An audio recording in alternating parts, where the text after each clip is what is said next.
Baik, terima kasih Mbak Leslie. Materinya ada di sini. Wah, stres lu langsung. Bentuknya URL. Kemarin saya udah kirim ke Bu Sofi juga sih. Bapak Ibu bisa ambil, terutama yang ini satu. Terutama itu satu. Ini SEC, ini security. Dalamnya buku yang pernah saya tulis, tapi nanti saya kasih lihat yang lebih parah daripada itu. Kemudian juga ada yang berbentuk e-learning ini. Oke, ada Cyber Academy, ada MDA Mastel, ada Open Course dan sebagainya. Ini akan saya copy paste di chat. Kalau ada apa-apa nanti silahkan kirim email. Ini ada email saya, ada Twitter juga. Jadi silahkan nanya di situ. Saya biar gampang saya tulis di chat aja ya. Minta maaf di sebelah kanan mungkin ada kotak-kotak hitam itu saya tutup satu ini.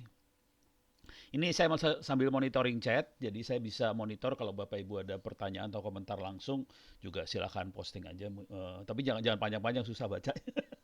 Pertanyaan pendek aja, saya bisa monitor di sebelah kanan bawah, gitu ya. Oke, jadi materi bisa diambil, saya kasih lihat aja bentuk-bentuknya. Oke. Nanti sambil bicara saya akan banyak make ini, make miro.com ini buat mind mapping, dan teman-teman juga bisa ikutan posting, taruh ini misalnya sticky note. Saya harus posting ini, saya share dulu ya. Eh, saya harus share URL-nya, copy team link, saya copy. Jadi kalau Bapak Ibu pengen iseng paling naruh sticky note di sini juga silahkan. Oke, tapi poinnya sederhana aja, sesuai dengan permintaan panitia. Saya akan coba bahas people, proses atau manajemen, dan teknologi. Tadi Pak Charles Lim saya monitoring mungkin sebagian dari waktu pembicaraannya dia udah bahas banyak, tapi saya mungkin akan lebih bahas dari sisi praktis ya. Langkah-langkah apa secara praktis yang perlu kita lakukan. Kalau Pak Charles Lim tadi barangkali lebih ke konsep cukup besar teori, saya lebih praktis langkah apa yang perlu kita lakukan dan KPI-nya seperti apa yang bisa kita lakukan, terutama di sisi yang agak berbahaya yang sering kali kita miss, kita nggak dapat adalah dua yang di atas ini, people dan proses. Oke, cuman saya nanti ini teknologi saya buka, ada application layer, transport layer, network layer, data link, physical layer dan sebagainya. Ini akan saya buka juga dikit-dikit, tapi saya akan fokus ke arah dua yang atas sih sebenarnya, people dan proses atau manajemen. Oke, supaya menghangatkan sedikit aja, tadi Pak Charlesin juga udah cerita tentang kasus yang terjadi. Kalau kita pakai keyword BPJS data bocor, banyak banget. Dan tanggal yang terakhirnya beritanya 2021, serem, BI minta maaf, lumayan. Dan data terakhir Januari, lebih parah lagi. Kalau kita pakai keyword bank data bocor, lumayan juga. Dan ini keren yang ini nih, parah nih. 75 gigabyte, jadi itu ngeri banget emang. Dan dokumennya banyak banget dan jujur anak-anak waktu itu posting ke saya di Twitter sih. Jadi saya taunya di Twitter sebenarnya, bagaimana proses itu terjadi dan ternyata berakumulasi terus. Nah, kalau kita cari di Twitter juga ada, cuman jangan khawatir, yang parah juga banyak, jangan khawatir. Kita bisa lihat Dirjen Pajak, ini malah lebih baru lagi bulan Maret, ada lagi bank-bank yang lain, BCA dan sebagainya lah. Toko-toko online juga sama aja. Oke, tapi itu nggak akan saya bahas terlalu dalam, saya lebih arah ke prosedurnya barangkali ya. Nah, prosedurnya sebagian sudah dibahas sama Pak Charles Lim. Referensi yang dipakai tampaknya adalah Cyber Security Framework, NIST. Ini dibuat karena ada perintah dari Presiden Obama waktu itu supaya cyber security di Amerika diperkuat. Konsekuensi yang terjadi, Badan Standar di Amerika NIST ini bikin cyber security framework. Tadi ada recover, identity protect, response, detect dan sebagainya, dan ini yang dipakai. Cuman kalau kita yang di lapangan, kita biasanya dibikin lebih gampang ini semua. Nanti kita pakainya lebih banyak ke ISO 27001. Oke, jadi ini yang banyak dipakai. Kemudian referensi yang saya pakai hari ini, Bapak Ibu bisa ambil di sini.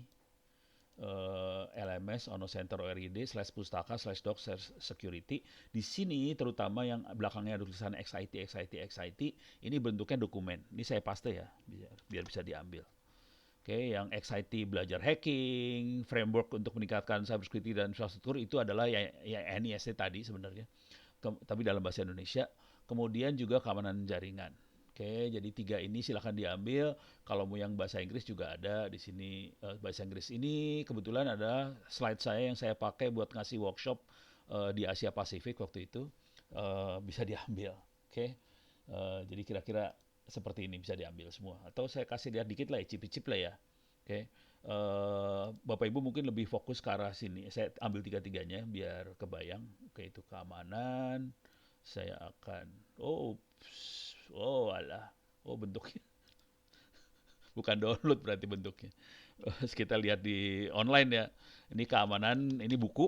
Silahkan dilihat cara ngamanin. Skill, ini betul-betul skill ya. Ini saya tidak berharap Bapak Ibu menguasai yang ini. Ini adalah kerjaan admin jaringan. Jadi saya nggak berharap Bapak Ibu menguasain sebenarnya. Oke, yang Bapak Ibu perlu menguasain, hacking juga sama aja, ini skill banget. Belajar hacking atau attack skill banget. Saya tidak berharap Bapak Ibu menguasain, mungkin perlu tahu filosofi-filosofi di baliknya itu aja. Nah, yang perlu menguasain banget, nggak banget juga sih. Syukur-syukur tahu lah, terutama di frameworknya ini. Ini nggak saya tulis secara baik yang ini iseng-iseng aja waktu itu. Dan ini adalah tahapan eh, eh, apa? Kalau kita ingin menilai satu institusi, levelnya sebelah mana sih? Nah, ini tahapan yang bisa dipakai, framework yang kita bisa pakai untuk menilai. Jadi ini adalah framework untuk menilai sebetulnya, untuk mengaudit sih sebenarnya. Kira-kira kayak gitu ya. Silahkan dibaca-baca, bisa diambil. Oke. Oke, sekarang saya akan coba masuk lagi. Kalau pengen belajar, saya juga kebetulan banyak sekali, ada ribuan video saya taruh di internet. Salah satunya yang ada di Ono Center sakamillennial.id, saya copy paste ke chatting ini.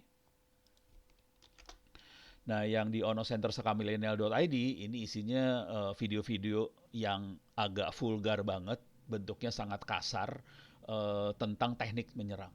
Jadi saya taruh di sini teknik menyerangnya. Kenapa kita perlu mengetahui teknik serangan? Karena kalau kita tidak tahu teknik serangan, akan sulit sekali kita untuk bisa bertahan. Jadi pertahanan cyber security hanya bisa dilakukan kalau kita ngerti bagaimana orang nyerang. Kalau kita nggak ngerti serangan, susah. Jadi kira-kira, tapi ini videonya hati-hati banget ya. Ini videonya di-delete sama YouTube, jadi ini video-video ini tidak bisa masukin ke YouTube. Akibatnya ini servernya ada di lokasinya di Jawa Tengah. Kebetulan anak buahnya Pak Ganjar cukup berbaik hati ke saya untuk ngasih server gratis untuk minterin orang-orang, ya udah saya upload ke situ. Oke, silahkan dilihat-lihat videonya. Cuman saya kasih warning dulu, videonya parah banget. Oke, eh kalau video yang agak sopan, nah ini di YouTube, ini banyak yang lebih sopan di YouTube. Terutama tapi yang hackingnya ada sedikit, tinggal sedikit banget hackingnya. Cuman di sini ada cyber security. Ini ada 262 video cyber security. Cuman untuk bisa mengerti cyber security kita harus ngerti jaringan, ada 700-an video tentang jaringan dan sebagainya. Oke. Jadi ini bisa diambil juga biar dilihat-lihat. Nah, kalau ingin melihat secara global, secara policy global banget, Bapak Ibu bisa masuk ke Ono Center ORID. Saya copy paste juga URL-nya di sini. Jadi ini masih referensi semua ya, ini belum ke ilmunya ya. Ini 1,5 45 menit stres nih sebenarnya. Bapak Ibu bisa masuk ke publikasi, kemudian silakan ambil white papernya yang saya tulis. Ada 2 white paper, satu ditulis dengan TikTok, satu saya tulis sendiri. Cyber Security Threat Tips sama Proposal Strategi Mitigasi Nasional. Jadi mitigasinya nggak bisa sendirian sih sebenarnya, harus bersama-sama dilakukan secara nasional.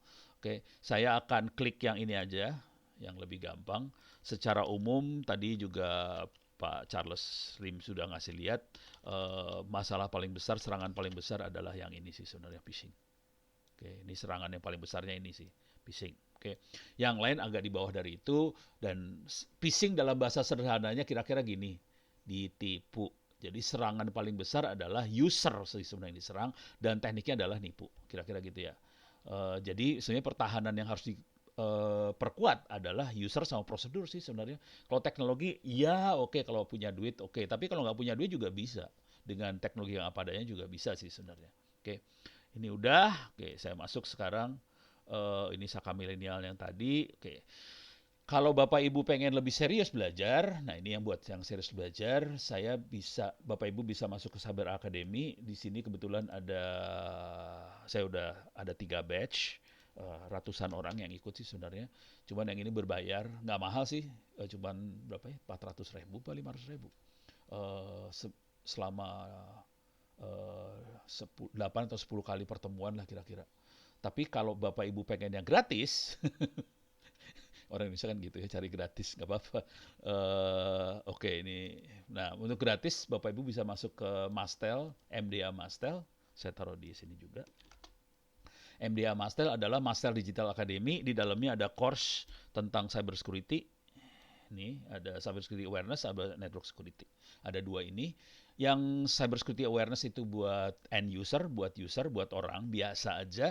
Yang network security buat orang admin. Oke. Bapak Ibu bukan user biasa, bukan admin.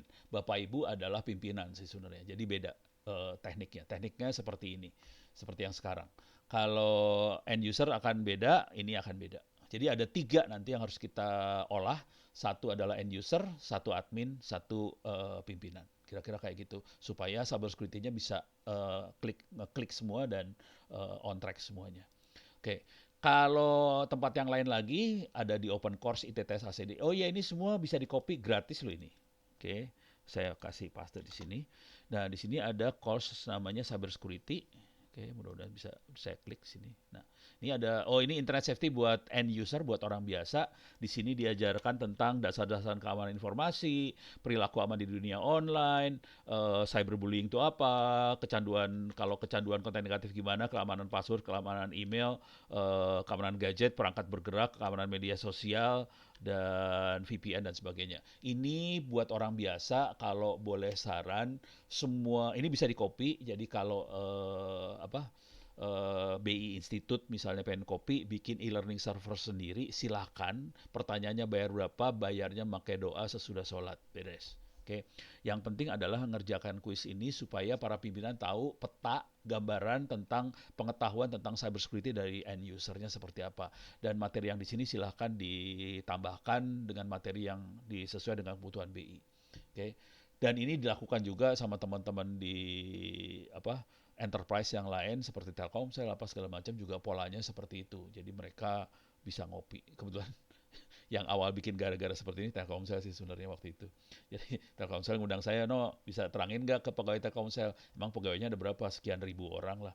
Lah, terus saya harus nge-zoom buat ribuan orang, pusing. Udah aja saya bikin e-learning aja, gratis aja dah, udah gitu.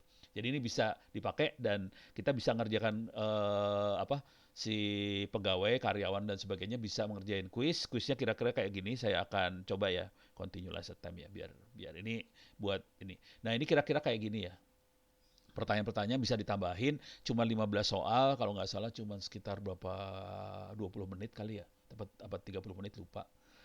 Jadi kita tinggal jawab aja, dan kalau salah bisa dikerjakan ulang lagi. Ini saya jawab sembarangan aja ya, biar kebayang aja bahwa caranya seperti ini aja, dan kalau salah bisa diulang lagi, diulang lagi. Dengan cara itu kita bisa memastikan teman-teman yang karyawan dan sebagainya belajar. Kira-kira kayak gitu.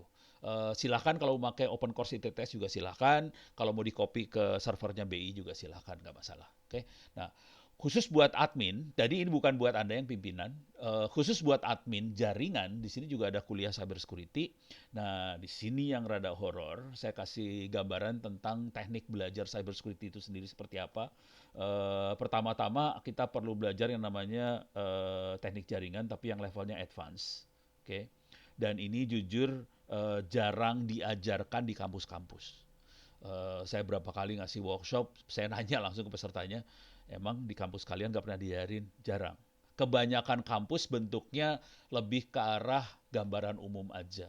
Jadi di sini diajarin tentang konsep TCP/IP, simulator jaringan, IP versi 6, routing, advanced routing, OSPF, BGP dan sebagainya, bikin Telkom sendiri, VoIP, OpenBTS, network benchmarking dan network programming. Oke. Kemudian setelah ini diajarkan, saya biasanya ngajarin lagi bagaimana caranya masuk neraka. Jadi caranya hacking, persiapan hacking, footprinting, sniffing, hacking wireless, hacking password dan sebagainya, termasuk attack, nyerang sampai jebol. Termasuk kadang-kadang kalau saya isengnya keluar, kadang-kadang saya suka ngajarin cara bikin trojan dan sebagainya. Oke. Karena ini perlu banget. Kalau kita tidak mengerti cara serangan itu dilakukan, kita akan susah. Kita nggak punya insting sama sekali bagaimana kita bertahan. Kemudian di sini adalah cara bertahannya. Diterangin lagi. Dan terakhir banget adalah mungkin saya harus jelasin sesuatu lagi ya. Di sini ada overview tentang cybersecurity apa, dan ini yang perlu dilakukan oleh bapak-bapak ibu di sini, terutama vulnerability analysis kalau bisa dilakukan secara periodik supaya kita bisa tahu kondisi peta profile dari keamanan dari sistem yang kita operasikan seperti apa. Dan ini sistemnya bisa dibikin otomatis sih sebenarnya. Kemudian tapi ini semua buat admin jaringan ya, bukan buat pimpinan. Jadi pimpinan cuman ngomongnya vulnerability analysis harus dilakukan secara periodik, titik, habis. Nggak banyak sih. Cuman nanti admin yang harus ngerjakan lebih banyak. Admin juga harus tahu basic server security, firewall, secure shell, secure copy, dan ini ngeri banget karena contohnya, ini saya minta maaf ya, saya nyebut, misalnya waktu itu saya pernah bantu TVRI, waktu transfer file mereka pakai FTP biasa, padahal itu sangat berbahaya banget, tapi ya kadang-kadang ya gitu ya, saya suka nasihatin, nggak pada dengerin, ya udah, udah pusing. Kemudian tadi pertanyaannya, kalau orang bekerja di rumah, apakah kita cukup pakai multi-factor authentication? Jawaban singkatnya, nggak cukup karena ini semua harus dipenuhi, dan salah satu yang harus dipenuhi kalau kita kerja di rumah adalah VPN. Yang jadi masalah dengan VPN, sebagian besar orang pakai VPN gratis dan itu bisa dihack. Bisa disadap kalau kita pakai VPN gratis. Kadang-kadang bilangnya VPN doang. Jadi sebaiknya bikin policy kebijakan bahwa BI juga bikin VPN server supaya orang kerja dari rumah bisa lewat VPN server tadi. Konsekuensi lain yang harus dilakukan juga, misalnya jangan sembarangan minjemin gadget atau device yang kita punya ke anggota keluarga karena nanti bisa dimasukin trojan dan sebagainya. Kalau udah ngerti yang namanya trojan, ngeri sih sebenarnya. Di sisi aplikasi kita mungkin perlu ngerti yang namanya web application firewall. Kalau sampai hacker berhasil masuk, kita juga harus tahu yang namanya pertahanan host seperti apa, dan kita juga harus bisa memasang yang namanya intrusion detection system supaya kita bisa deteksi serangan atau intrusi atau penyusupan yang dilakukan dari luar. Ini ilmunya semakin hari semakin parah karena kita proses penyusupan itu berkembang, makanya IDS dan IPS, Intrusion Prevention System, mulai dikawinkan dengan Artificial Intelligence, Machine Learning, dan sebagainya. Jadi ini adalah ilmu yang berkembang, ini levelnya S2, S3 sih sekarang sebenarnya. Oke, dari sisi enkripsi dan sebagainya, kita perlu belajar yang namanya basic data security, termasuk yang namanya tanda tangan digital, digital signature, kemudian certificate authority dan sebagainya, ini belajar di sini. Setelah ini mengerti, kita masuk ke dunia yang paling atasnya. Ini buat end user internet safety. Tapi dari sisi admin ada dua dunia yang paling atas, yaitu Information Security Management System atau ISO 27001 dan forensik. Oke. Dua ini orangnya, ya kalau udah kenal orang-orangnya sih, yang terutama yang forensik ya, orangnya keren banget sih. Orangnya rata-rata pendiam, cool banget. Kalau yang ISO 27001, nah ini jadi masalah besar. Banyak juga auditor ISO 27001 yang minta maaf ya, pada hari ini yang tidak punya idealisme sih. Jadi lu mau bayar berapa gue kasih. Jadi kacau. Kalau bisa audit beneran, jangan audit bohongan. Cuman masalah di auditor itu, di dunia auditor kadang-kadang kita juga harus ada temuan. Jadi ya kadang-kadang kejadiannya, kadang-kadang institusi yang diaudit juga ngasih, kamu hari ini ketemuannya sekian aja ya, karena nggak mau jatuh namanya. Cuma ya udah, ya itu cerita lain lah. Tapi itu harus dilakukan sih. Beres ya? Oke, itu secara umum dulu. Nah, secara tadi Pak Charles Lim udah cerita tentang ini. Nah, saya mungkin lebih ke arah ini sih. Ini adalah bagian dari ISO 2701, Plan, Do, Check, Act. Plan, Do, Check, Act. Ini dilakukan secara terus-menerus, Plan, Do, Check, Act. Nah, yang seru dari kita semua adalah bagaimana ngelihat ini semua. Mungkin ada baiknya ngelihat perpustakaan saya kasih lihat nih perpustakaan saya, ada di komputer lain sih sebenarnya, ada di server di rumah. Perpustakaan saya akan masuk ke cyber security. Oke. Tapi di sini juga ada hacking juga ada ya. B, C, D, F, G, H. Ini ada hacking. Jadi kalau mau masuk neraka ada bagaimana make money, malware, mobile hacking, gimana. Ini bukunya banyak banget. Silahkan di copy. Saya akan masuk ke cyber security. Cyber security, cyber. Di sini dia cyber security. Ini juga lumayan banyak, terutama ISO 27 buat kita yang levelnya pimpinan mungkin akan butuh terutama ISO 2701 sama ISO 31000. Oke. Untuk strategi nasional bisa dibaca di sini. Kalau buku-buku yang lain juga banyak banget. Cara cari bukunya paling gampang adalah cari for dummies sebenarnya. Dummies. Nah, ini ada Snort. Ini Snort adalah IDS, firewalls. Saya akan nyari yang buat cyber security. Nah, ini dia, cyber security for dummies. Di sini bukunya yang ini udah lumayan banget, buat pemula banget, oke banget. Ini buku satu. Ada beberapa buku cyber security for dummies sih. Di sini arahnya mungkin ada yang levelnya personal, ada yang bisnis. Oke. Nah, mungkin karena kita bisnis, bagaimana caranya mengamankan terhadap bisnis bisa dibaca di sini sih. Oke, bagaimana mengamankannya, prosesnya seperti apa, perhatiin di sini langsung awareness pertamanya. Karena pertahanan paling fatal adalah orang sih sebenarnya. Awareness, nih training orang lagi. Jadi orang sih jujur, paling banyak orang sih sebenarnya. Terus mulai admin, oke. Ini lebih ke arah admin, ini lebih ke arah prosedur ya.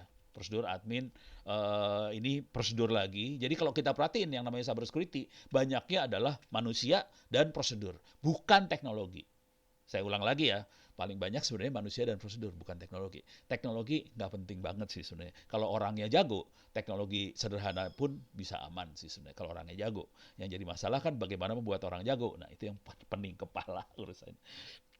Oke, kalau yang ini urusannya kalau udah kejadian ya, bagaimana kita mengatasi. Oke, monitoring employee. Jadi semua hampir prosedurnya orang semua sih. Oke, silakan kalau mau silakan kirim hard disk, silakan di copy. Pertanyaannya bayar berapa? Bayarnya doa. Gitu ya. Ini jujur nih saya nyolong sih sebenarnya. Cuman soalnya sakit hati. Susah banget dapat ilmu, udah saya colong habis dan silakan di copyin. Oke. Oke, sekarang saya coba lanjut. Saya masih ada waktu sekitar 20 menitan lagi, kira-kira. Saya coba lanjut lagi. Nah, ini kira-kira seperti ini udah kebayang ya. Nah, sekarang ISO 27001 seperti apa? ISO 31000 akan saya skip. Saya lebih ke arah ISO 2701. Barangnya seperti apa? Saya akan masuk ke materi yang saya berikan di training Cyber Army, Cyber Academy lah. Sorry, maaf, bukan Cyber Army, Cyber Academy. Kalau masih ingat, ini materinya ada di sini. Sorry, yang ini. Salah lagi. Mana tadi? Ini dia. Ini ya. Ini adalah training bukan auditor. Ini cyber security analyst. Jadi sebelum jadi auditor, dia pembantunya auditor, analis. Kira-kira kayak gitu. Saya akan ambil materi untuk cyber security-nya. Ada di Cyber Army. Ini dia. Biar kebayang aja. Secara umum, ISO 27001 adalah lebih ke arah kebutuhan requirement-nya. Nanti di sini akan kalau 2700 lebih ke arah istilah-istilah vocabulary yang dipakai di 27000 tadi ya. Nah, di balik requirement ini, dan ini akan menjadi checklist. Requirement ini akan jadi checklist buat kita melakukan analisa. Dan di sini ada guidance dari implementation, code of practice. Jadi apa yang praktis kalau kita mau implementasi yang benar-benar dilakukan. Kalau kita mau melakukan cyber security seperti apa, ada di 27002, cara ngukurnya ada 27004, risk management untuk cyber security sendiri ada di 27005. Tapi risk management secara umum ada di 31.000, dan saya lihat ini banyak teman-teman juga dari risk management ya kayaknya. Jadi ini lebih banyak ke manajemen, oke. Okay?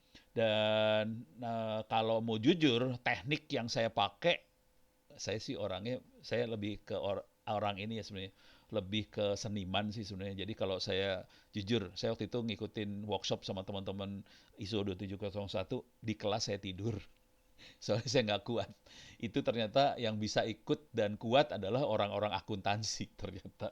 Saya orang teknik banget, bukan orang akuntansi, saya nggak bisa ngaudit. Pas saya ikutan workshop, saya tidur.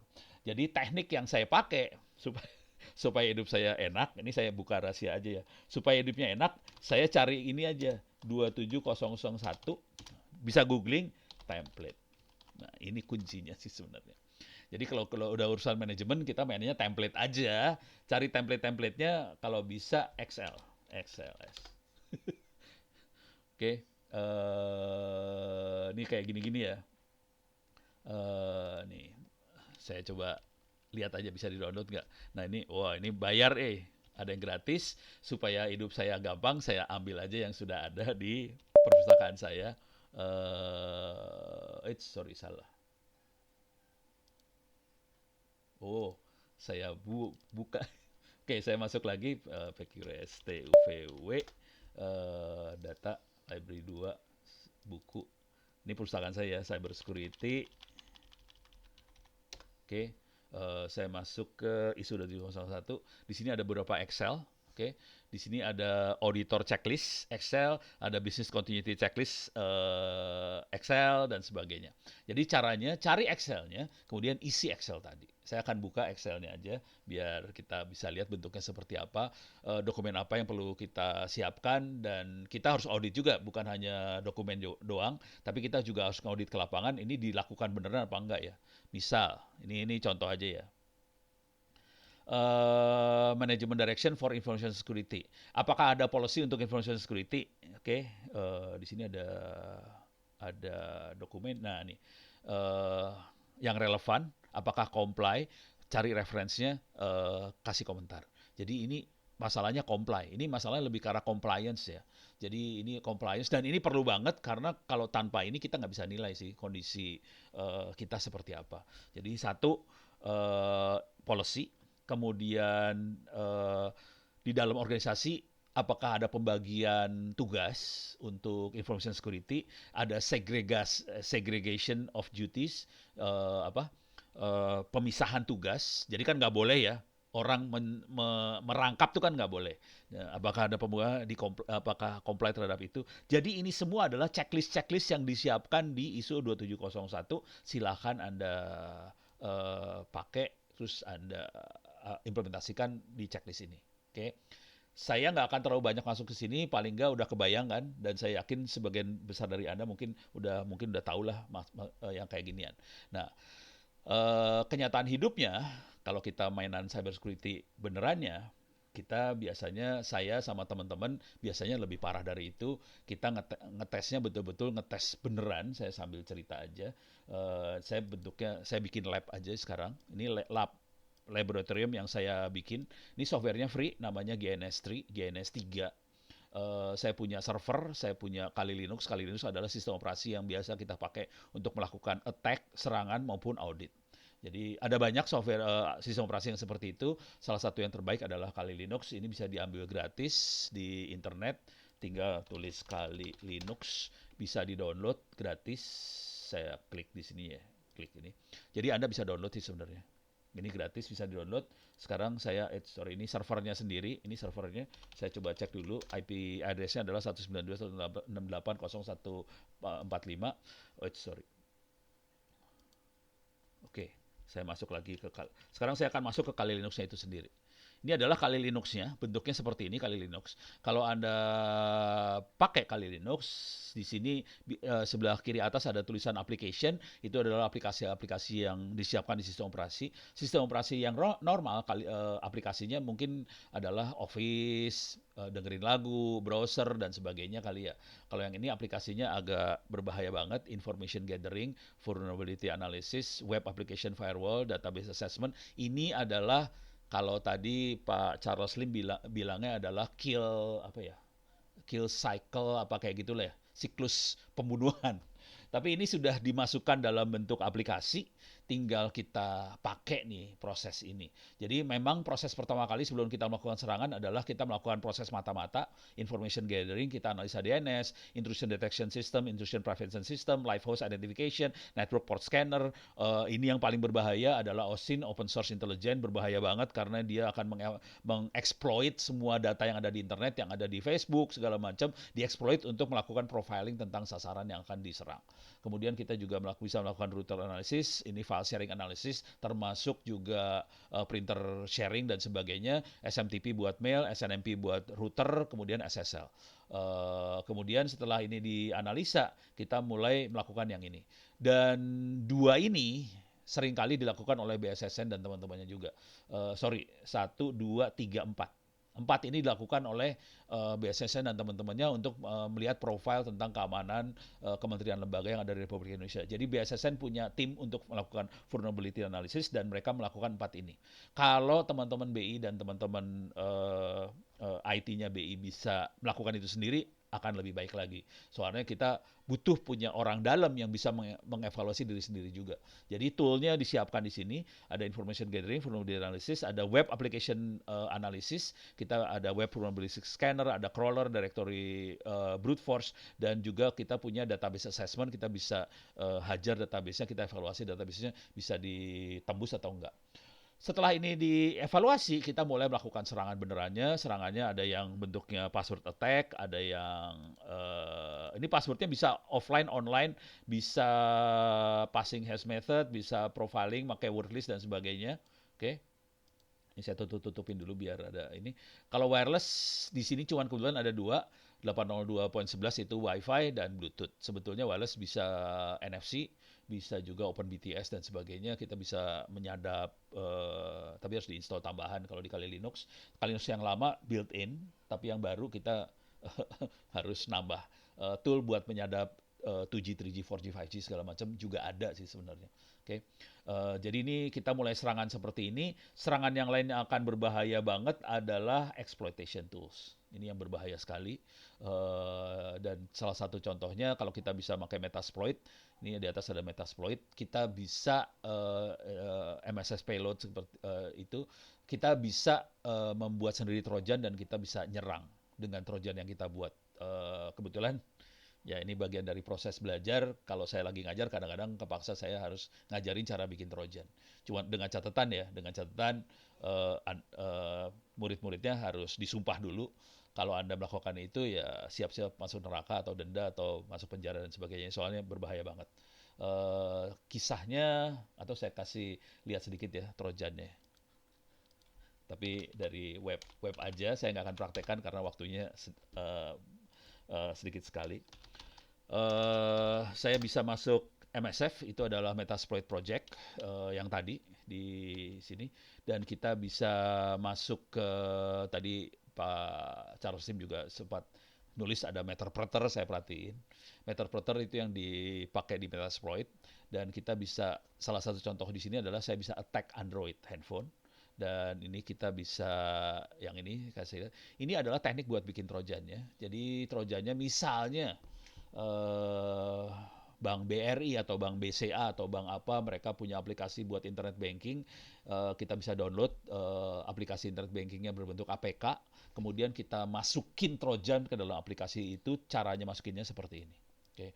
Ini ada MSS Venom, ini aplikasi dari Metasploit Framework yang bisa dipakai untuk menginjek Trojan ke dalam aplikasi yang tadinya Sirotol Mustaqim itu, dimasukin Trojan supaya nanti aplikasi tadi diinstal di sasaran atau di korban, kemudian dia akan bekerja sesuai dengan perintah kita.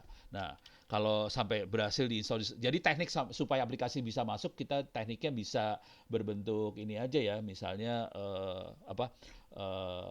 menipu tadi, oke, social engineering atau apa, eh, ya tadi social engineering tadi kita bisa bilang misalnya Anda dapat hadiah dari bank apa gitu, kemudian silakan install aplikasi ini untuk ambil hadiah tadi ya, karena ada iming-iming hadiah orang biasanya akan install. Padahal aplikasi ini aplikasi bank, kalau di run keluarnya aplikasi bank biasa, cuman pas dijalankan aplikasi itu akan ngomong ke handphone kita yang menjalankan ini tadi, sorry yang ini apa sih namanya, Kali Linux tadi.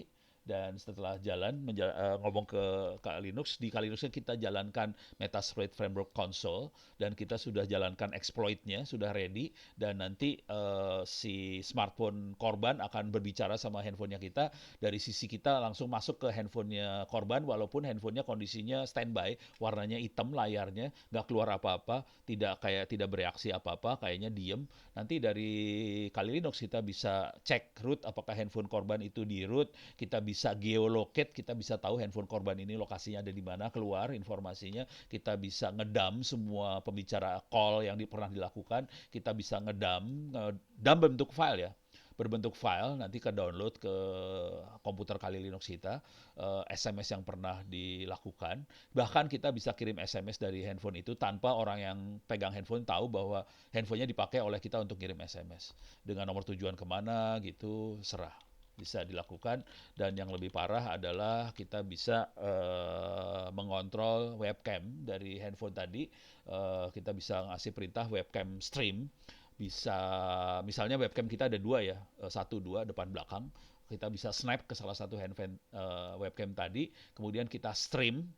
Jadi webcam list kita bisa lihat, kita bisa tempel snap, kemudian kita bisa stream dengan kondisi layar handphonenya hitam, eh, semua video, suara yang ada yang terdengar oleh webcam tadi dikirim ke kita dan bisa kita rekam semuanya. Jadi misalnya si handphone ini dibawa oleh pimpinan apa segala macam, dia lagi meeting dan sebagainya, semua yang ada di depan layarnya, yang ada suara yang ada di situ bisa diambil, dimasukin ke kita. Jadi kira-kira separah ini sih sebenarnya kalau ngerti teknik serangan. Makanya kalau udah ngerti teknik serangan, teknik pertahanannya jadi lebih gampang sih sebenarnya. Yang jadi masalah nih, jujur dulu nih, sebagian besar dari kita teknik pertahanannya jadi kayak apalan, jujur. Contoh ya, ini sorry ini udah mulai cerita biasa aja ya. Contohnya misalnya waktu kemarin 2 minggu belakangan kemarin saya diminta ngasih workshop sama teman-teman Telkomsel ke banyak kementerian lembaga lah di Republik inilah. Kemudian jujur dulu ya, Telkomselnya juga dagang juga sih. Mereka dagang IoT Sphere. Jadi dia punya solusi untuk teknologi IoT Sphere. Dan ini aman sih. Pertanyaan dari audiens itu sederhana aja. Jadi kalau kita pakai produk Telkomsel tadi, jadi apakah kita sudah comply ke ISO 27001? Gitu. Padahal ini kan produk, ini kan teknologi dari vendor, dari luar. Ya secara teknologi sih comply, teknologinya doang yang comply. Tapi apakah si pegawai prosedur dalam kementerian lembaga tadi comply? Ya enggak lah. Itu kan udah tugas dari menteri kementerian lembaga masing-masing. Jadi seringkali cara berpikirnya teknologi banget. Bahwa kita harus beli teknologi ini, kemudian kita akan comply. Kagak, bukan gitu kejadiannya. Jadi teknologi ya teknologi, cuman kita tetap harus membangun yang namanya prosedur, proses, sama orangnya harus kita beresin semuanya, dan itu tugas kita buat beresin itu. Bukan vendor yang supply teknologi, bukan. Jadi kita yang harus, ya mungkin ada sih konsultan-konsultan untuk cyber security bisa bantu sih. Saya tetap ujungnya tetap kita. Makanya kalau udah kayak gitu lebih baik kalau kita kuatkan SDM kita sih sebenarnya. Dan ini tadi materinya semua bisa diakses free sih sebenarnya. Oke, ini kira-kira saya masih punya waktu sekitar 5 menit lagi. Saya akan lanjut proses horornya. Nih, kira-kira kayak gini. Saya akan coba kasih lihat yang serem-serem aja ya. Bagaimana proses paling seremnya lah. Ini nggak paling serem, ini paling sederhana banget. Saya akan coba kasih lihat bagaimana proses penyadapan itu dilakukan. Oke, ini saya dari Kalinos bentar. Servernya IP-nya berapa? Servernya IP-nya 192.168.0.145. Saya akan ping ke 145. Oke, hidup. Saya bisa ping ke 145. Saya akan buka tab baru. Sudo wire. Oh, sorry, minta maaf. Kalau dari sini kelihatannya kayak ini semua ya, kayak grafik semua ya, GUI, tapi sebenarnya kita mainannya command line sih, CLI. Jadi kita masuk ke sniffing sama spoofing, di sini ada Wireshark. Bisa dijalankan, tapi saya lebih suka kita jalankan dari shell. Kalau lihat di sini, ini ada satu yang berbahaya banget, adalah MITM proxy. MITM proxy amat sangat berbahaya sekali, karena dia bisa menyadap walaupun kita pakai VPN, walaupun kita pakai SSH, Secure Shell, walaupun kita pakai HTTPS. Walaupun kita pakai HTTPS, ini bisa dihajar, hati-hati. Jadi kalau tidak mengerti karakternya, dia muncul apa segala macam, kita pakai MITM, ada attacker yang pakai MITM proxy, habis tuh informasinya kebuka semua. Oke, saya akan kasih lihat proses penyadapan aja pakai Wireshark seperti apa. Jadi cuman gini aja, Wireshark sudo supaya saya jadi super user. Saya masukin passwordnya, saya akan jalankan Wireshark dan saya akan saya akan menyadap. Proses penyadapannya ini ada kisahnya, barangkali saya pakai proses penyadapan yang ada kisahnya ya biar seru lah. Kisahnya kira-kira gini, waktu berapa tahun yang lalu saya diundang sama teman-teman di BCA, ada banyak customer BCA yang ditipu. Tipunya sederhana banget, mereka melakukan transaksi internasional dengan perusahaan minta maaf di Cina. Kemudian mereka akhirnya pakai email transaksinya, karena ini adalah B2B, bukan customer, bukan pakai toko online, dia B2B. Jadi caranya cuman dia komunikasi sama customer di Cina, kami pesan sekian kontainer barang apa gitu, kemudian Cinanya bilang oke, confirm barang sudah disiapin, dikirim pakai kontainer, tolong ditransfer uangnya ke account mana gitu, nanti finance dari perusahaan tadi akan kirim uangnya ke account tadi. Nah, itu dilakukan pakai email. Akibat yang terjadi adalah kalau ada hacker dan ini hackernya bisa ngelihat, kebetulan pakai email, tidak di-encrypt dan sebagainya. Hackernya ngelihat proses transaksinya seperti apa, kemudian hackernya menipu si finance perusahaan tadi, ngasih tahu bahwa barangnya sudah dikirim dan sebagainya, dan minta supaya uang ditransfer ke akunnya si hacker, dan kejadiannya uang ditransfer, uangnya hilang sih sebenarnya. Nah, saya akan demokan prosesnya seperti apa. Uh, saya akan pakai webmail. Webnya belum dibuka. Oke, saya akan masuk ke webmail ini pakai Firefox. Saya akan pura-puranya Cinanya adalah server di server saya ini ya. Jadi saya tidak akan pakai alamat Cina beneran, soalnya ini urusannya melanggar hukum banget. Saya bisa ditangkap. 145 Squirrel Mail. Tadi servernya 145 ya. Squirrel Mail. Oke.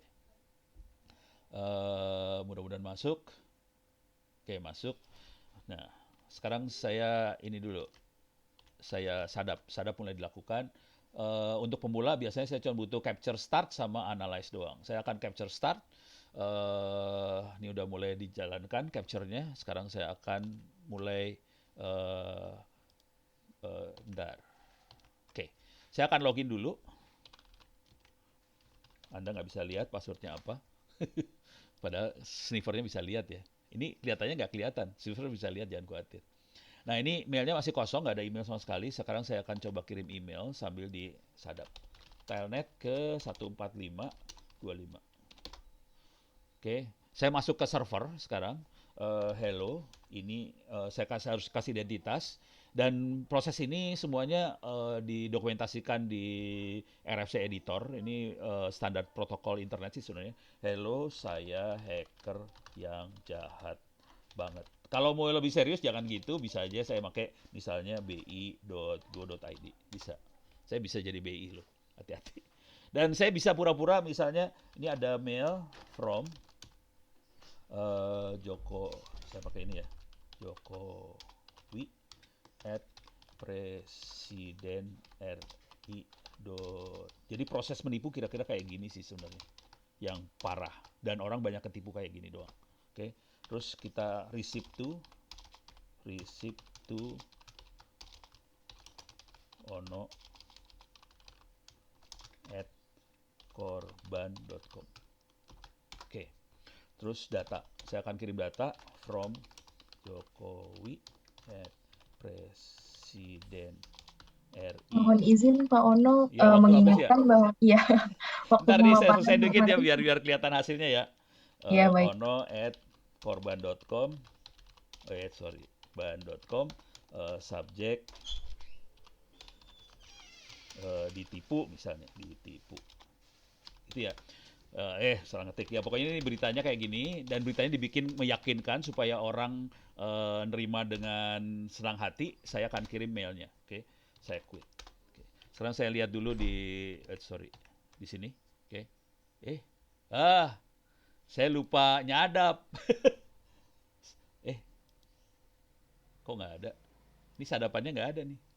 Sadapannya ada yang salah nih. Oh ya udah. Ini ada masalah sadapannya.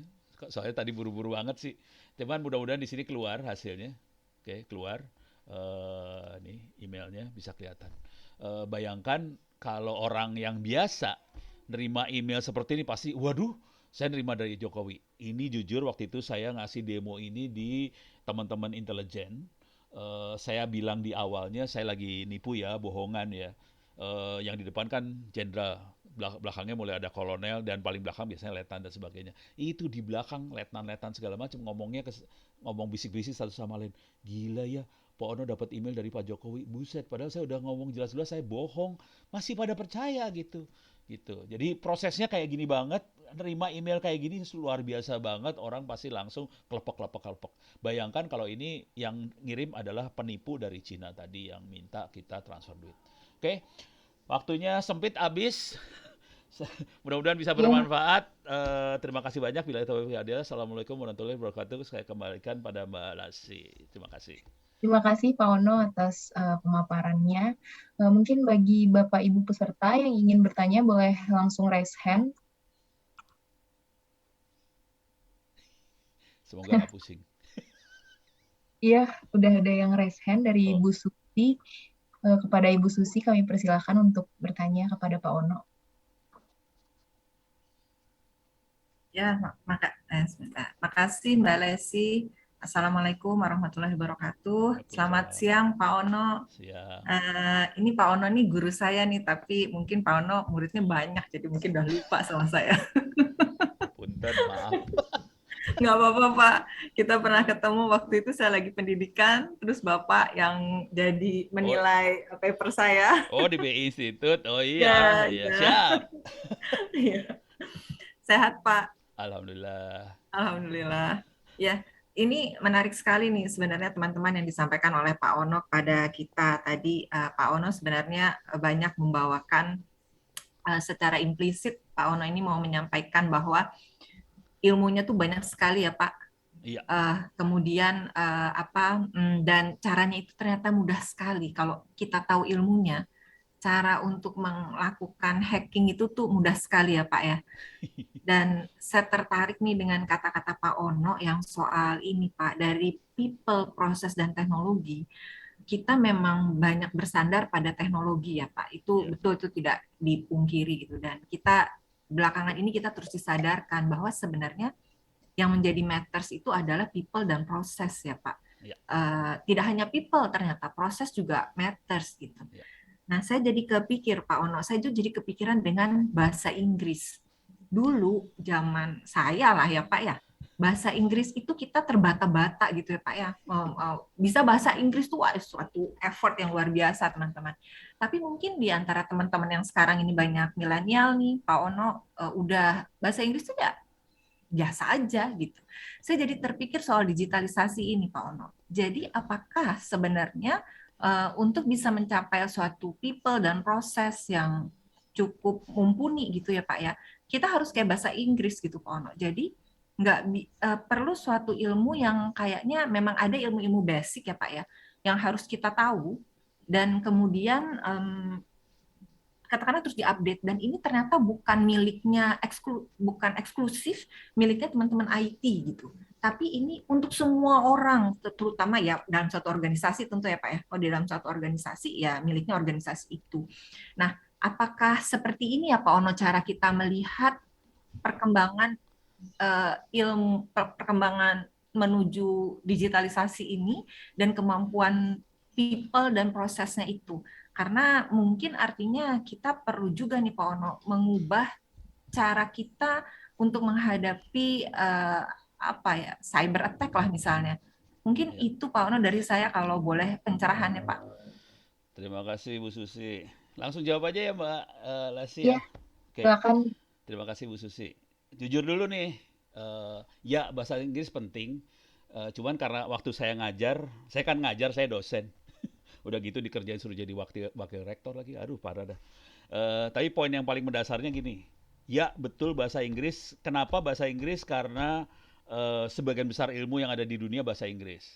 Tadi saya kasih lihat perpustakaan saya dan itu perpustakaan saya bisa dikopi sama semua orang. Komplain pertama kali yang sering datang ke saya adalah gini, Pak, itu bukunya ada yang bahasa Indonesia nggak, Pak? Aduh, pusing saya langsung. Jadi bahasa Inggris ya, kalau bisa ngerti bahasa Inggris bisa nolong. Cuman kalau mau jujur, saya kalau udah memperhatikan mahasiswa saya, yang paling nyebelin dari mahasiswa saya adalah nggak pada mau baca. Jadi materi udah dikasih, segala macam mau dikasih, nggak mau baca. Maunya nonton video, maunya dengerin ceramah doang. Tapi nggak mau baca. Dan itu lumayan fatal. Jadi bahasa Inggris akan nolong banget, tapi kalau attitude-nya nggak mau baca, lebih parah daripada bahasa Inggris. Kalau mau baca, walaupun bahasa Inggris terpatah-patah, mungkin dia akan mau baca pelan-pelan. Saya juga dulu gitu waktu SMA, baca terpatah-patah bahasa Inggris. Tapi karena pengen tahu, saya baca terus. Akibatnya sekarang lumayan lancar. Jadi kalau saya yang lebih parah lagi adalah menjalankan perintah yang pertama, yaitu ikro. Parah itu. Mudah-mudahan dijawab ya Bu Susi ya. Aduh, punten, nuhun. Iya, makasih Pak. Cuman kalau ini Pak, mungkin tadi Pak pertanyaannya. Jadi apakah sebenarnya dalam rangka mengenhance people proses teknologi ini Pak, kita tuh kayak selain baca gitu ya Pak, ini kan di sini mungkin teman-teman memiliki, tadi saya bilang ya Pak, kalau teman-teman IT dengan sendirinya mungkin mereka akan mengupdate diri mereka gitu ya Pak ya. Ya.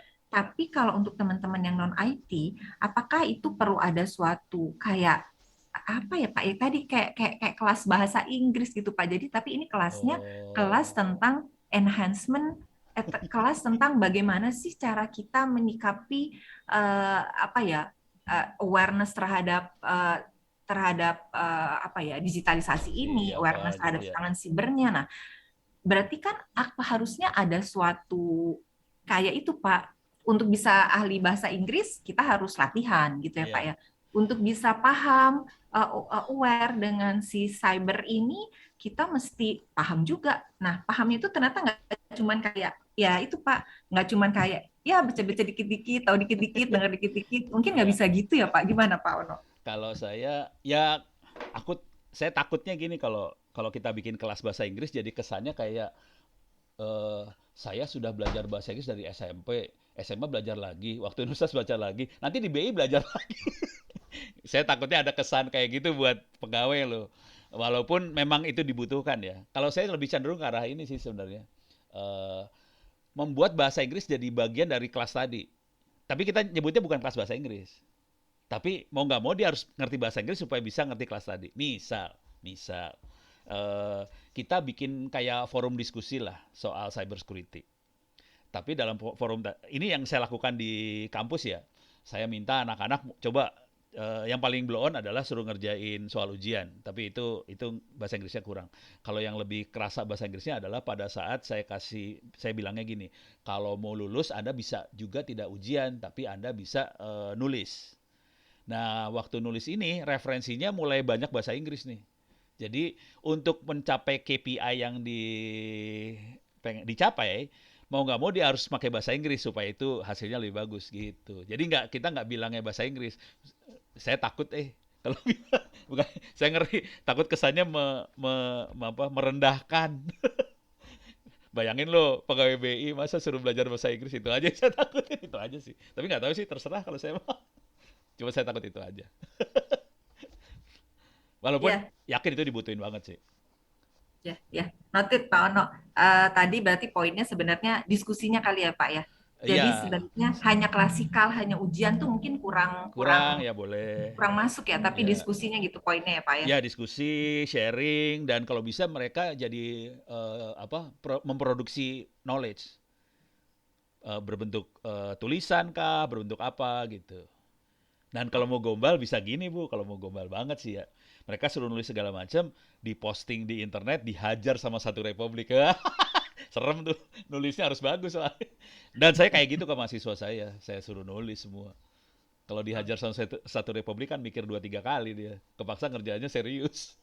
Kalau dihajar sama Ono doang, mungkin sama Bu Sisi doang, cuman Ono mah, nggak apa-apa lewat. Ya, ya. Itu Baik Bu. Pak Ono, noted, noted. Idenya bener sih, cuman takut merendahkan saya mah itu aja. Ya, ya. Makasih Pak Ya, Ono. sama-sama Silakan Bu. teman-teman. Selanjutnya kepada Mas Raharjo, kami persilakan untuk bertanya. Baik, terima kasih Mbak Leslie. Terima kasih Pak Ono atas paparannya Pak, sangat knowledgeable ya Pak ya, terkait dengan tadi contoh-contoh melakukan penetrasi dan enumeration tadi Pak. Mungkin ada 2 hal dari saya Pak yang ingin saya tanyakan. Yang pertama sebagai ini ya Pak ya, Bapak kan ya dalam tanda kutip ethical hacker yang berpengalaman banget ya seperti itu.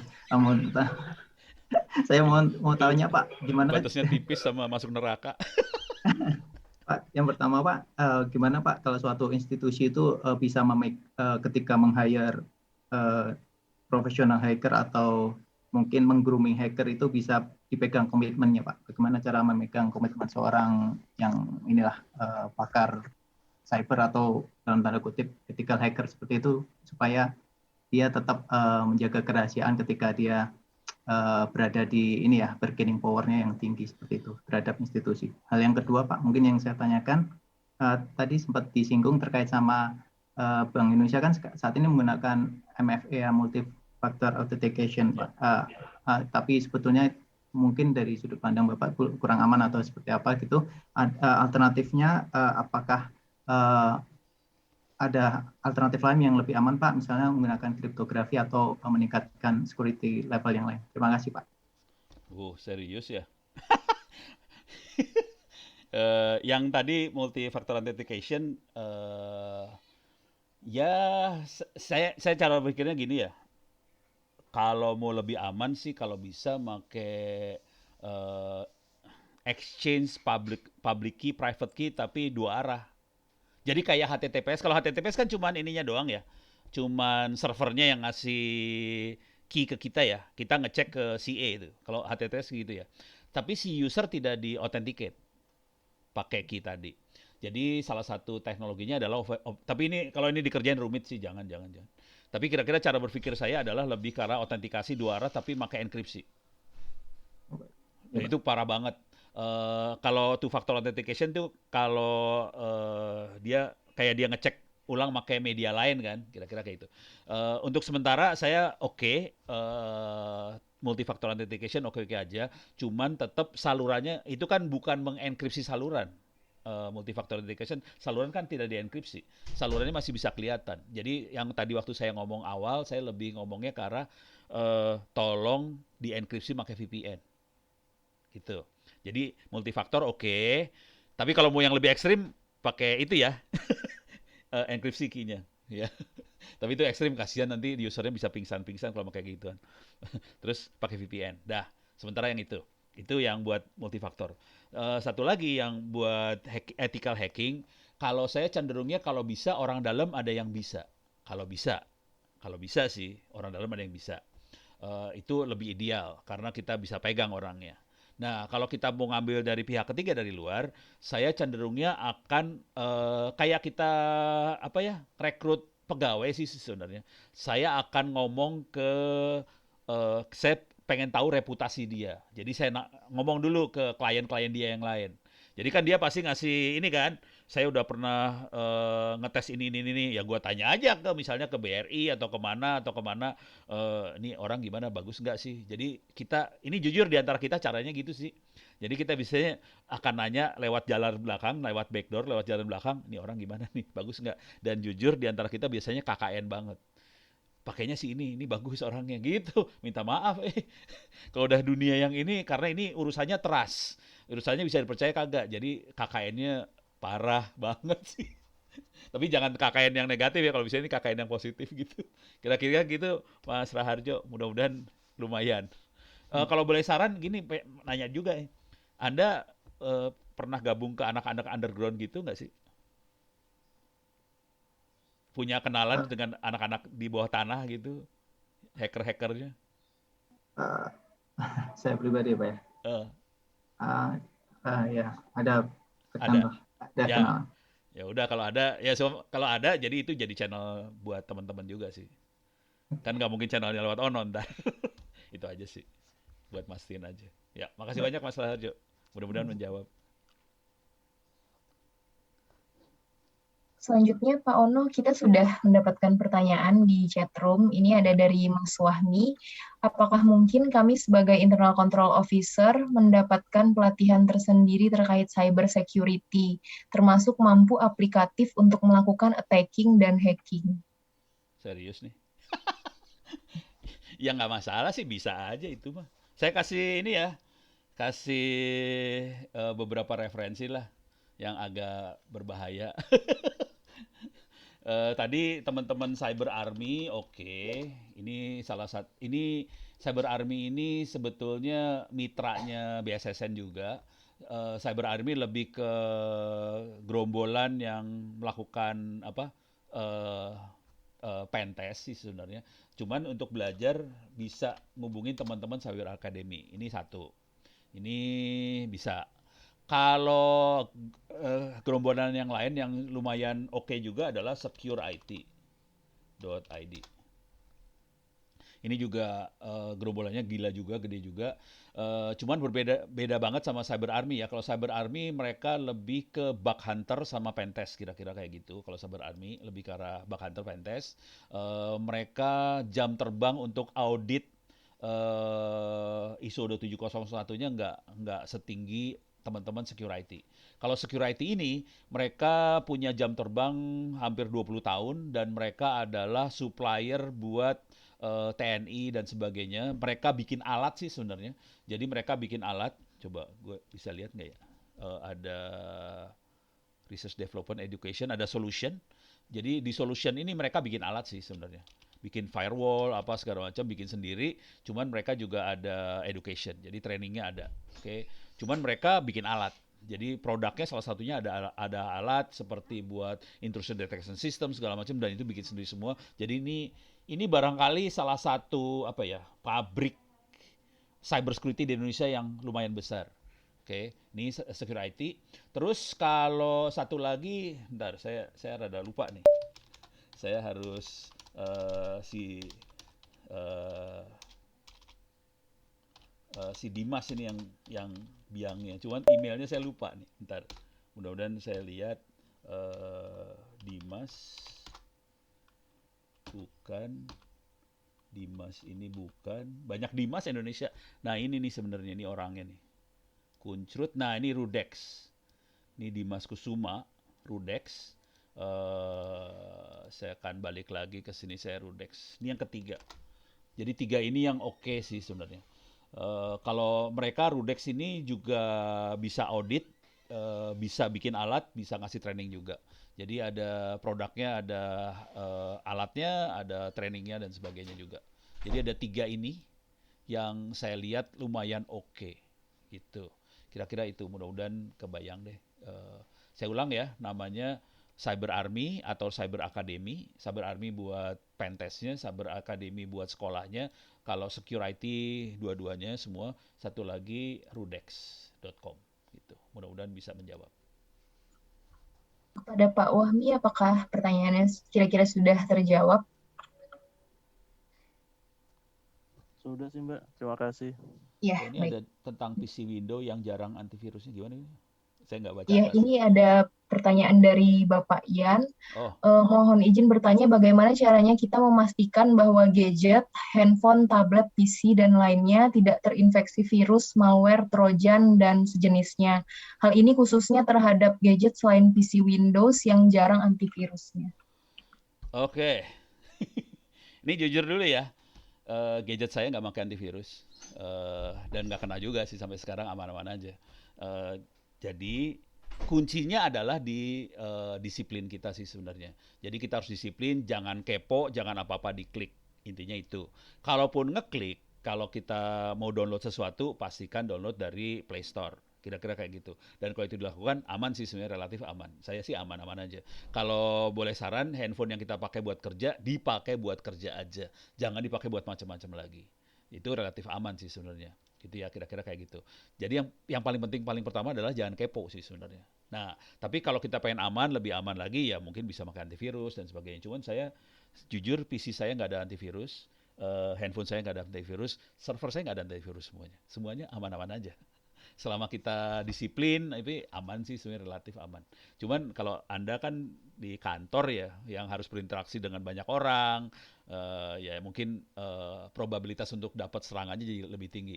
Kalau saya kan orang baik di rumah gitu, jadi sorry bercanda yang terakhir. Gitu. Mudah-mudahan agak menjawab ya. Tapi kalau mau pasang antivirus ya silahkan. Ada sih antivirusnya buat Android dan sebagainya ada. Gitu. Tapi tadi ini nggak bisa loh, apa ransomware nggak bisa loh, hati-hati aja. Ransomware solusinya backup, gitu. Mbak Leslie, mudah-mudahan bisa menjawab. Eh, Mungkin melanjutkan pertanyaan dari Pak Ian juga nih, saya juga mau nanya dikit Pak. Kalau misalkan mendownload, tadi kan tentang mendownload, jangan mendownload dari link yang sembarangan. Tapi kalau misalkan gini kita dapat dikirimin file gitu, misalnya dalam bentuk PDF dari WhatsApp, apakah ada risiko terkena virus ya kalau kita mendownload file gitu ya Pak? Ada, aduh minta maaf ada. Jadi harus kalau mau gombal banget kita cek ulang ke yang ngirim. Anda ngirim beneran nggak nih file kayak gitu sih. Kalau saya kebetulan virusnya nggak akan jalan di komputer saya soalnya. Saya kebetulan makanya Linux. Jadi Oh, tanpa antivirus juga aman-aman aja. Nah, terus saya nggak pakai WhatsApp. Kalau Anda perhatikan, saya nggak bisa di telepon, nggak bisa di WhatsApp ya. Bu Sofi itu yang pusing ngubungin saya pakai email. Jadi segitu ininya apa disiplinnya. Maka itu saya relatif aman sih. Jadi kalau tadi jawaban singkatnya bisa kena virus. Hati-hati. ya. Baik, terima kasih Pak. Mungkin kepada Pak Ian, apakah pertanyaannya sudah terjawab? Oh, ini ada pertanyaan dari siapa nih? Pak Ian ya. Kalau tanpa antivirus nggak bisa dicek ya? Eh, ini maksudnya kalau tidak ada antivirus, apakah kita bisa ngecek nggak ini Mendeteksi virus atau kena tidak virus gitu. atau enggak? Cara ngecek satu alat itu kena virus atau enggak, alat itu biasanya akan berperilaku tidak normal. Contoh, kalau dia udah kena virus, tiba-tiba ini kenapa baterainya cepat habis sih? Tiba-tiba kenapa kok panas? Nah, dia akan bergerak apa? Dia akan bekerja tanpa kita perintah. Itu ciri-ciri khas kalau udah kena trojan, virus dan sebagainya, dia akan kayak gitu. Nah, kalau saya orang teknik ya, saya akan bisa masuk ke dalam si handphone atau masuk ke laptop saya akan bisa ngelihat di belakang layar aplikasi apa aja yang running. Dan dari situ saya bisa evaluasi, oh ini ada aplikasi yang nggak normal yang lagi jalan. Tapi itu kalau orang normal nggak akan bisa kayak gitu, agak susah. Jadi buat orang yang normal, orang yang biasa-biasa aja, user, caranya ngelihat perilaku si handphone. Kenapa ini data send-nya nyala kelap-kelip? Padahal saya nggak ngapa-ngapain, kenapa ini nyala mati, kenapa jadi panas, kenapa jadi cepat habis baterainya. Nah itu udah curiga. Kalau itu terjadi, paling gampang solusinya adalah reset, factory reset. Oke, tapi jangan restore aplikasi, jangan pernah di restore aplikasi. Jadi factory reset aja, jadi kosong song, udah gitu install aplikasinya satu persatu lagi, install ulang. Dengan cara itu virusnya jadi hilang. Gitu ya solusinya. Ini jujur dulu, kemarin ada orang sampai datang ke rumah nangis-nangis. Datang ke rumah nangis-nangis, Pono nih handphone saya kenapa gini-gini. La ilaha illallah. Kayak gitu. Pusing saya. Gitu, mudah-mudahan saya bisa ngasih tambahan. Ya, terima kasih Pak Ono. Selanjutnya ada Pak Darwan dari Gorontalo yang raise hand. Dipersilakan kepada Pak Darwan yang ingin bertanya. Oh, ini ada tambahan. Oh, Kalau ada restore pertanyaan. data hilang ya, jangan khawatir. Jadi data harus backup dulu, data hilang. Tadi Pak Indi Izin silakan, Gorontalo. Pak Ono bertanya Pak, Ya, kalau tadi di materi ini kan disampaikan di rundown itu ada 3 hal ya terkait dengan people, proses, dan teknologi. ya. Yang ingin saya kan terkait dengan teknologi. Kalau di BI itu Pak Ono, sepengetahuan saya sebagian besar sistemnya itu menggunakan satu vendor Ya. sistem operasi Microsoft. Hmm. Sistem operasinya Windows. Kalau saya lihat tadi kan Pak Ono selalu kalau ketika presentasi segala macam pakai Linux. Nah, apakah dari sisi teknologi Bank Indonesia ini kan menggunakan teknologi yang digunakan secara umum gitu Pak ya. Bahkan karena hampir sebagian besar sistem operasi digunakan oleh orang-orang kantor itu adalah sistem operasi Windows, itu yang jadi apakah itu menjadi salah satu kekurangan dalam hal dari sistem keamanannya ya. Kemudian terkait dengan sistem operasi itu, apakah memungkinkan misalkan kayak Linux itu diimplementasikan di sebuah government yang besar seperti Bank Indonesia? Mungkin itu Pak. Terima kasih. Oke. Jawaban singkat ini udah ada perang agama ya, nggak enak juga ngomong. Maaf Pak Darwan. Oke, tapi poinnya gini lah. Handphone yang Anda pakai itu Linux ya. Sebagian besar handphone Anda itu Linux. Jadi nggak usah khawatir, handphone Anda itu Linux sih sebenarnya. Jadi kalau Anda bilang, pasti saya berani taruhan, sebagian besar handphone Anda itu Android. Sebagian lagi mungkin iOS ya. Tapi yang Android itu Linux loh. Hati-hati. Jadi sebetulnya Linux tuh bisa dipakai, nggak masalah. Pertanyaan selanjutnya, apakah karena jadi pakai Windows jadi nggak aman? Jadi gini, ini psikologi seorang attacker. Supaya ngerti kenapa tingkat keamanan Windows lebih parah daripada Linux. Kalau saya menjadi seorang yang nyerang, saya akan bikin program supaya program saya bisa nyerang ke sebanyak mungkin sistem supaya jebolnya banyak gitu. Misalnya saya bikin virus, saya nggak akan bikin virus buat Linux, saya akan bikin virus buat Windows. Soalnya pas saya bikin nanti banyak yang kena gitu. Jadi itu terjadi karena psikologi aja. Jangan khawatir, Android banyak serangan juga. Cuman di Android karena di dalamnya itu Linux, dia proses pertahanannya udah lebih aman sih sebenarnya. Nah, jadi masalahnya itu aja. Jadi kalau Anda pakai Windows, serangan akan banyak. Kalau teman-teman IT-nya siap sih sebenarnya, kalau udah pasang antivirus apa segala macam sih sebenarnya aman-aman juga sih. Jadi kalau orangnya oke, prosedurnya oke, semua siap, sebenarnya bisa aman aja sih. Cuman kalau enggak, resiko jadi lebih tinggi, itu aja sih. Tapi kalau mau jujur sih ya, Pak, kalau mau jujur sih ya, kalau kita bisa meminimalkan aplikasi hanya pakai browser aja. Nih aplikasinya dipakai hanya browser. Jadi Office-nya kita pakai Office di web, terus datanya ditaruh di apa? Di cloud, semuanya pakai cloud. Kita hanya pakai browser aja, sebetulnya proses pengamanannya lebih gampang loh. Jadi kita cuma browser doang. Jadi kita nggak perlu nginstall sistem operasi lengkap, nggak perlu. Hanya dibutuhkan browser aja. Jadi kadang-kadang kita bisa kerja dengan pakai tablet aja, yang dipakai browsernya aja, bisa ngetik apa segala macam, data entry semuanya bisa pakai browser aja. Data semua ada di cloud, itu lebih gampang buat manajemen security-nya sih sebenarnya. Gitu, Pak Dermawan. Mudah-mudahan menjawab ya. Bagaimana Bapak Darwan, apakah pertanyaannya sudah terjawab? Mungkin satu tadi yang belum terkait dengan implementasi untuk Linux sendiri, apakah sudah ada misalkan instansi pemerintah atau lembaga yang sudah menggunakan full gitu Pak, untuk di Indonesia? Mungkin itu. Yang saya tahu teman-teman pakai Linux buat server sih kebanyakan. Karena memang itu lebih tangguh daripada Windows. Jadi servernya ya banyaknya Linux, cuman kalau yang dipakai usernya rata-rata ngikutin. Soalnya kalau mereka harus kasih Linux lagi, takutnya usernya harus belajar lagi segala macam. Jadi yang dipertahankan awalnya di server. Jadi servernya banyak Linux. Yang kebetulan saya tahu banget teman-teman di Menpan itu Linux rata-rata servernya. Jadi banyak kayak saya juga kebetulan saya diminta tolong sama teman-teman di Tangerang Selatan, Dinas Kominfo Tangerang Selatan, servernya Linux. Jadi kebanyakan Linux di level server, tapi user enggak gitu. Baik, terima kasih banyak Pak Ono. Sama-sama Pak. Selanjutnya, apakah ada lagi Bapak Ibu yang ingin bertanya?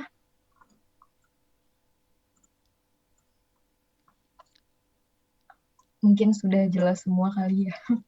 Eh, Udah siang, lapar. Itu ada Pak Denny angkat tangan. oh, Mas Denny ya, Mas Denny, kami persilahkan untuk bertanya. Iya, terima kasih Mbak Lesi. Selamat siang Pak Ono, izin bertanya Pak. Siang. Tadi kan Bapak ngasih informasi ke kita bahwa kita harus paham bagaimana ini bekerja supaya kita menyerang gitu ya, supaya kita tahu bagaimana pertahanannya kan Ya, gitu ya. tahu aja Dari, dah. Nggak usah sampai khatam. nah itu Pak, nggak usah sampai hatam. Nah dari banyak hal tadi kira-kira ada saran nggak Pak untuk kita yang orang awam IT ini gitu, Ya. yang backgroundnya bukan IT, itu yang basic-basic yang mungkin kita perlu kuasai minimal itu kira-kira apa saja gitu Pak, dan perilaku apa yang juga kita harus, yang tadi Pak Ono bilang disiplin deh di hal-hal yang seperti apa gitu Pak, kira-kira Oke. demikian. Oke, terima kasih Pak Denny. Jadi kalau kita lihat lagi ke statistiknya, sebagian besar serangan adalah penipuan. Jadi sebetulnya teknik serangannya tidak pakai teknologi yang canggih-canggih banget. Teknik serangannya adalah nipu. Oke, enaknya gimana ya? Ini saya kasih contoh aja ya. Contoh sederhana aja. Parah banget nih. Oke, saya share aja ya. Ini contoh sederhana banget. Ini akibat keteledoran kita karena kita nggak care, kita nggak peduli. Contoh sini aja, iktp. Oke, entah gimana caranya, semua orang dapat nih. iktp-nya dapat gampang. Dari sini kita bisa, misalnya gini, kan kita bisa dapat ininya ya, nama, alamat, semuanya dapat semuanya. Misalnya ini ada Tisa Biani Asra. Kemudian dia posting di mana? Coba kita lihat aja. Tisa Biani tuh.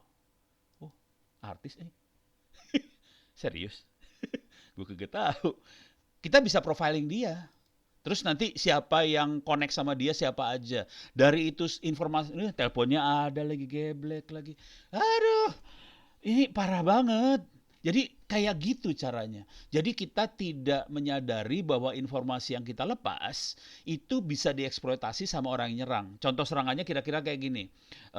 Misalnya kita udah, misalnya ini misalnya ini punya orang tua atau apa segala macam, atau sepupu atau apa, kita bisa sampai kita evaluasi si sepupunya, nomor teleponnya apa segala macam, terus kita bisa nelpon si Tisa ini dengan nelpon di sana. Dan ini kejadian sama kami di keluarga juga sih. Kita bisa bilang misalnya, sepupu Anda kami tahan karena narkoba, kalau mau keluar silahkan transfer uang sebanyak apa gitu. Jadi kayak gitu tekniknya. Jadi tidak ada software atau teknologi yang dipakai, murni nipu. Dan itu serangannya banyak yang kayak gituan, jangan khawatir. Mungkin saya harus ngasih, ya udah. Kalau saya hampir dapat ini permintaan sepertinya hampir tiap hari loh, pakai email, pakai di YouTube orang komen ke saya, Pono saya ditipu gini-gini, dan ditipunya nggak kecil ya. Ada yang sampai ditipunya ratusan juta. Kemarin ibu-ibu di Jogja sana, Klaten, kena tipunya 300 juta. Yang paling parah seorang ibu di Pondok Indah, 2M ketipunya. Jadi separah itu. Serangannya duit kalau di rakyat biasa. Kira-kira kayak gitu. Jadi mudah-mudahan kebayang ya. Jadi kita harus punya insting, ini benar atau bohong sih. Terus kita harus punya insting juga, sebaiknya informasi ini kita lepas atau enggak, taruh di media sosial enggak. Insting-insting itu yang kita butuhin sih sebenarnya. Bukan teknologinya, bukan firewallnya, bukan antivirusnya, bukan. Tapi insting tadi buat mempertahankan diri, jangan sampai informasi dilepas. Itu aja sih. Gitu ya Mas Denny. Mudah-mudahan kejawab.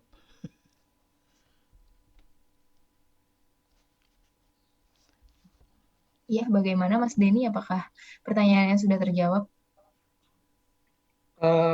Kalau boleh Pak, yang tadi Pak, selain yang insting itu ya Pak ya, Ya. Terkait informasi apa yang kita bisa share apa enggak gitu. Tadi Pak, dunia bagaimana cara hal-hal yang perlu kita ketahui terkait ilmu yang tadi Bapak share itu, kira-kira apa aja lagi yang harus kita, misalnya minimal kita tahu lah, atau kita punya wawasan. Oke. Paling gampang sih ini sih. Kerjain ujian di situ. Kerjaan ujian di sini nih, mana tadi? Internet safety. Ini internet safety. Ini soalnya waktunya sempit banget, saya nggak bisa ngejelasin semua ya. Tapi ini kuliah ini free, gratis. Silahkan teman-teman, kalau mau di-copy ke BI Institute juga silahkan, free, gratis.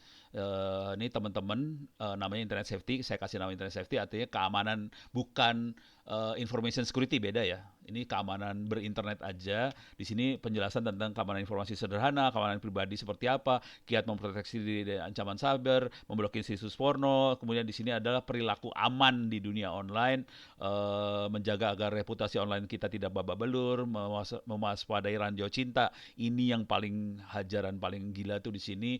Ini kira-kira kayak gini, dasar bergaul di jaringan sosial segala macam. Ini silahkan dibaca-baca. Di sini juga ada 7 kiat aman berinternet banking. Jadi ceritanya panjang. Ini kebuka semua, silahkan diakses, silahkan dibaca. Dan teknik yang saya pakai buat supaya kita bisa mengevaluasi sejauh mana kita menguasainya, di sini ada kuis, silahkan dikerjakan kuisnya. Kalau saya kebetulan di sini saya suka iseng banget, kalau yang nilainya bagus dikasih sertifikat gratis. Ini kalau saya ya, saya kasih sertifikat gratis supaya nilai ini kok nggak bisa keluar. Nggak keluar. Tapi kalau jalan bener keluar nih harusnya. Nggak keluar. Tapi kira-kira kayak ginilah bentuknya. Mudah-mudahan bisa kebayang. Oke.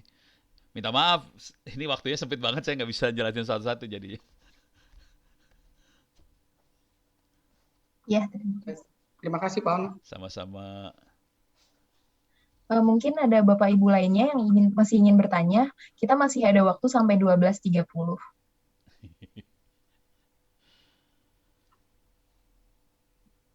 Mungkin sudah tidak ada yang bertanya lagi ya. Iya. Eh, Waktu sholat soalnya pada stres. ya. Mungkin kita akhiri sampai di sini saja. Terima kasih kepada Pak Ono yang sudah bersedia menjadi narasumber dalam workshop AICO Bank Indonesia. Terima kasih atas sharing ilmunya Bapak. Semoga bermanfaat bagi para peserta semuanya. Selanjutnya kepada Bapak dan Ibu, kami persilahkan untuk beristirahat dan kita akan mulai kembali pukul 13.30 WIB. Terima kasih. Terima kasih semuanya. Terima kasih Pak